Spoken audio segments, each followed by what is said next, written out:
पहला क्वेश्चन है choose the dimension of the strain. यहाँ पर सबसे पहले हमको समझना पड़ेगा स्ट्रेन क्या होता है। स्ट्रेन एक फिजिकल क्वांटिटी है जिसका अर्थ जैसे हम कह रहे हैं कोई एक सिलेंडर है, मान लीजिए इसमें यदि हम बदलाव कर रहे हैं, जैसे इसमें हम प्रेशर लगा रहे हैं ऊपर से, तो ये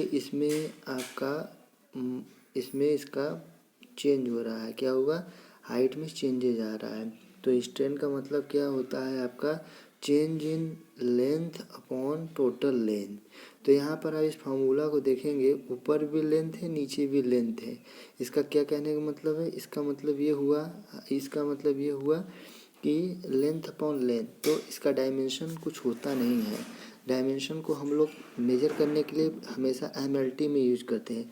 M का मतलब आप जानते हैं मास हो जाएगा, L का मतलब लेंथ हो जाएगा, T हो जाएगा टाइम हो जाएगा। तो इस प्रश्न का जो सही उत्तर आपको मिलेगा वह ऑप्शन बी हो जाएगा। अगला प्रश्न देखते हैं। दूसरा प्रश्न, material suitable for making an electromagnet. क्या है? इलेक्ट्रोमैग्नेट बनाने के लिए जो आपको मटेरियल यूज किया उसमें उसकी प्रॉपर्टी कैसी होनी चाहिए। यहाँ पर ये चीज़, इलेक्ट्रोमैग्नेट क्या होता है? इलेक्ट्रोमैग्नेट एक ऐसा मटेरियल होता है जिसमें यदि करंट पास करता है तो वो मैग्नेट की तरह बिहेव करता है।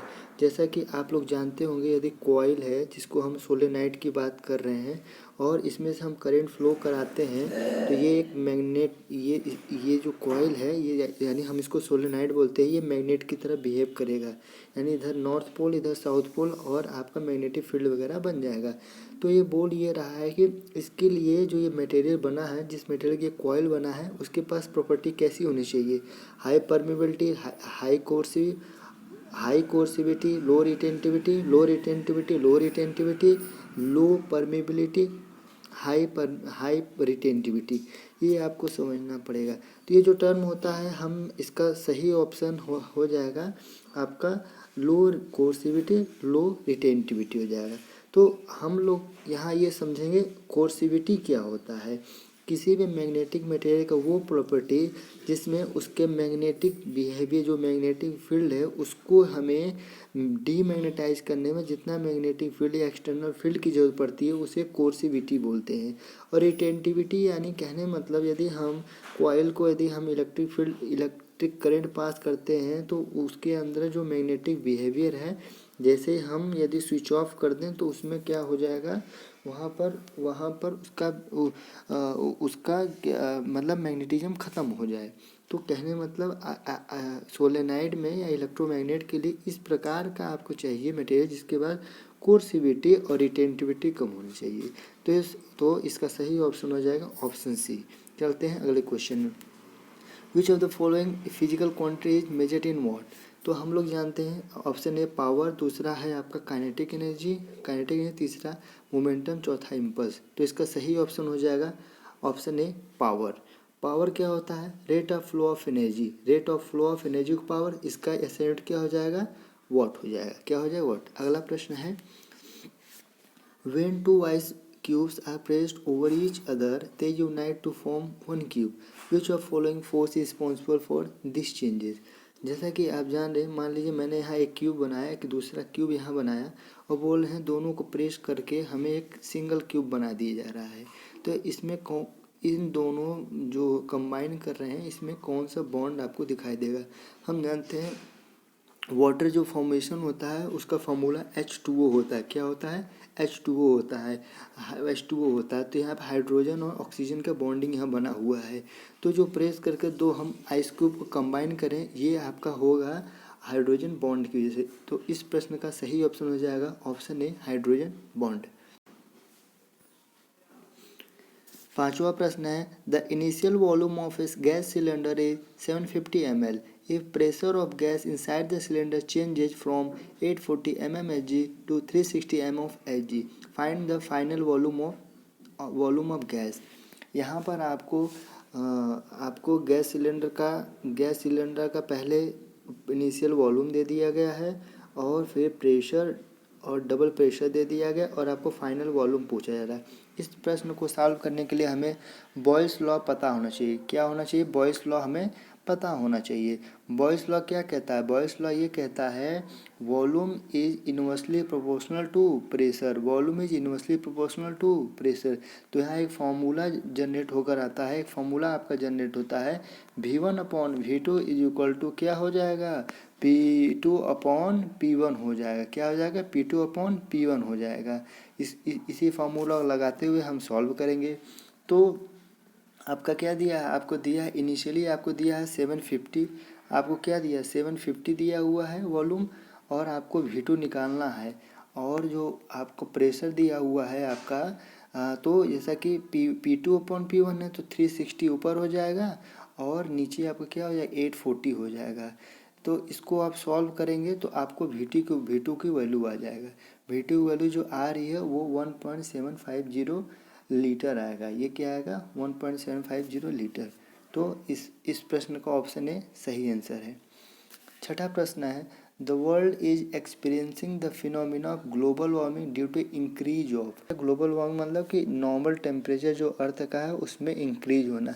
ये क्यों हो रहा है? क्योंकि बहुत सारे जैसे कार्बन डाइऑक्साइड हो गए और फ्रिज वगैरह से निकलने वाले और जो गैसेज हैं CFC, यानी बोलेंगे ग्लोबल वार्मिंग के लिए जो कॉज है वो CFC है, क्लोरोफ्लोरोकार्बन से।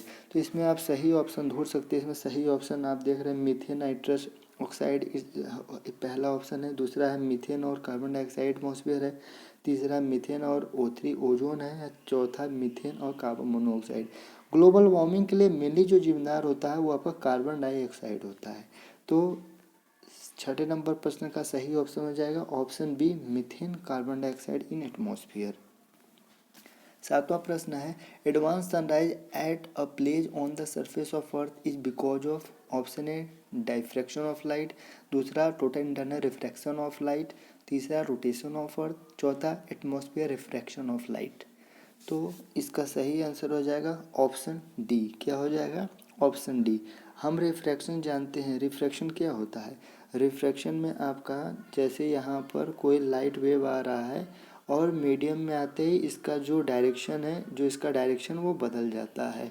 तो सनलाइट भी जैसे ही सनलाइट आपका अर्थ पे एंटर करता है तो यहाँ पर जो क्लाउड है वगैरह है, यहाँ पे ह्यूमिडिटी है, जो कुछ है, इसकी वजह से जो एक मीडियम क्रिएट होता है और सनलाइट क्या होता है? एक रिफ्लेक्शन होता है जिसकी वजह से हमें सनराइज पहले दिखाई देता है।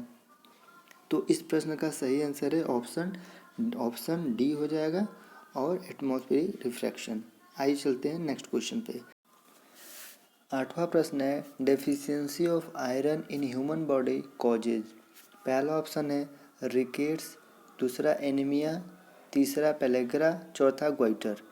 तो रिकेट्स की कमी हमें विटामिन डी की कमी से होता है, और पेलेग्रा आपका विटामिन B3 जिसका केमिकल नेम है नियासिन जिसका केमिकल नेम है। इससे डायरिया वगैरह इसमें आपको प्रॉब्लम हो सकता है इसमें अगर विटामिन B3 की कमी से होता है। ग्वाइटर जो होता है आपका आयोडीन की कमी से होता है। तो ऑप्शन क्या बचा है आपके लिए? ऑप्शन बी एनीमिया, यानी खून की कमी। आइए चलते हैं अगले प्रश्न पर। अगला प्रश्न है which one of the following equipment is used for the measurement of evaporation. Evaporation में क्या होता है? हम वाटर या किसी लिक्विड को यदि आप हीट करते हैं तो वो आपका गैस में कन्वर्ट हो जाता है, यानी एवापोरेट हो जाता है, यानी एवापोरेट में वाष्पीकरण। तो इसको हम किससे मेजर कर सकते हैं?